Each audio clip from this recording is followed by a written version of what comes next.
আমাদের পাশের গ্রামে 100টা দরিদ্র নাতি একজন কৃষক মারা গেছে। তোরা কি শুনেছিস? হ্যাঁ দাদা, হ্যাঁ দাদা, আমরা শুনেছি, আমরা খবর পেয়েছি ওই গ্রামের প্রতিটি বাড়িতে সরকার বিনামূল্যে দলবাসীতে জীবাণুমুক্ত পানীয় জল পৌঁছে দিয়েছিলেন। কিন্তু কিন্তু সেই জলটাকে কেউ ভালোভাবে ব্যবহার করেনি দাদা।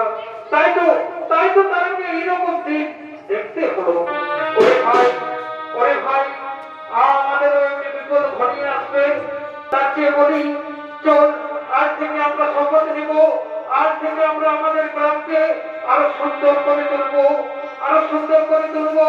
চল ভাই, আজ আমরা শপথ নেব। আয় আয়, আমরা সকলে মিলে শপথ নেব। আজ থেকে আমরা জলপথই বন্ধ করবো। আজ থেকে আমরা জলপথই বন্ধ করবো।